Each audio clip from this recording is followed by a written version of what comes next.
Okay guys, this is the next project I'm going to work with you on, which is altering. We're going to ultimately alter the sides of this, and you could do this to anything with straight sides, but I just want to show you something. Before I show you the altering technique for the sides, I want to show you one way of altering the shape of this into an oval. And you may have done this before, but just in case you haven't, I've thrown, this is a 4-pound, it's pretty heavy, dish, and I gave it a big thick rolled rim just like on the picture, exactly the same. You don't have to do that, I just felt like doing it.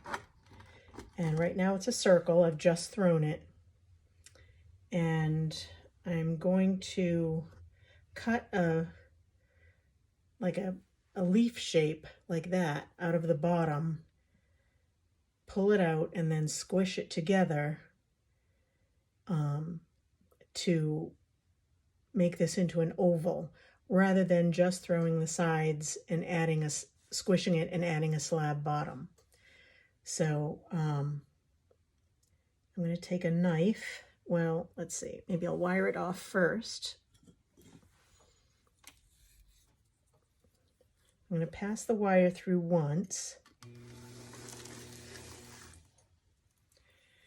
and then I'm going to cut a leaf shape, and I'll try and get it all out in one piece. I might not be able to, but I'll be able to show you the shape afterwards. So I'm going all the way through the bottom here.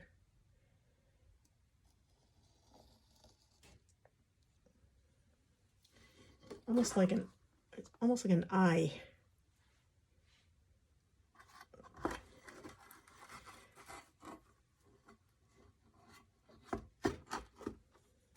Okay, now I have to try and get that out.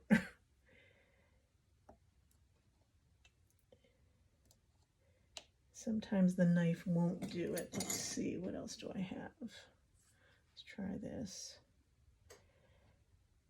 This is the worst part.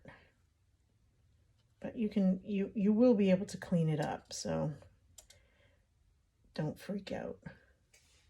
What else? Maybe this. Here we go. And you can see my bottom is pretty thick. And then save this piece that you take out.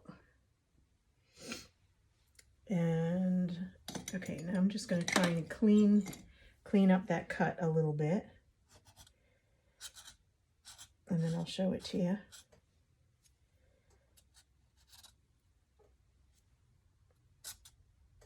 I know I have something better for this than this. Try this. That's better.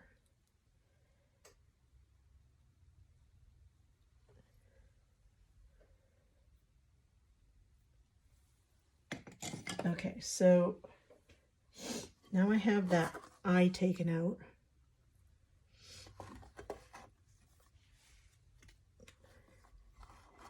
And now I'm going to put a little bit of water from my sponge in that hole that I just made. And I'm going to wire it off again. And I might go in both directions too. I'm trying to get some of the water to go underneath the pot to give me a little more slipperiness.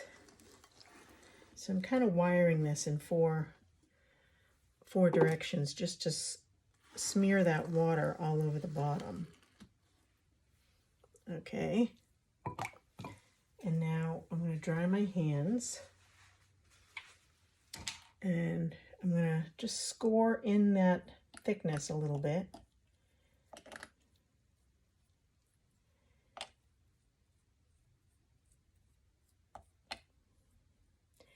And you know, one thing you'll learn with this kind of an operation is that you're going to make it look a lot worse before you make it look better. So it's going to look kind of disastrous initially, but then it'll get better. Okay, so now I'm going to take a brush and just take some of the slip that I've made while I've been throwing here. I have some, this is better, and just, slip the scoring that I just did. And now with my dry hands, I'm going to just squish it together.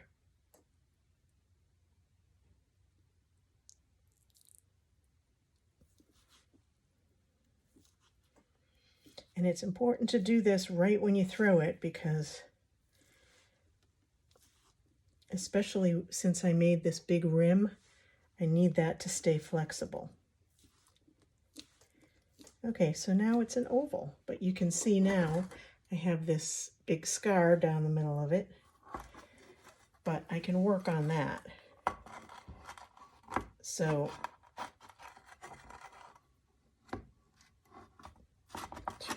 get on there. Okay, so now I'll take this end of my wooden tool is good for that, and I can just start to smear that and smooth it down.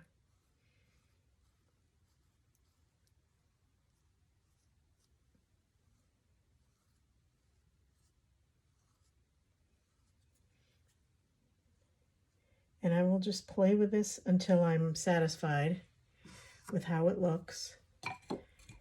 And then I'll let it set up for a little bit. And then after it's set, and I can pick it up without distorting it, I'll let it dry. And when I can turn it over safely, I will take some of this stuff that I took out, and I'll make a coil to score and slip to the bottom before I trim. So I want to try and do that fairly, as soon as this is set enough for me to handle it without distorting it. But I mean, because it's so wet, you can see I've been able to clean up the inside pretty well. So I have a nice oval shape here. So I'm going to move this with dry hands to a piece of plaster so the bottom dries a little bit faster, and then I will get to work on cleaning up the bottom so that I'm able to trim it. And that's it, making an oval. And the next time you see this, we'll be playing around with the sides.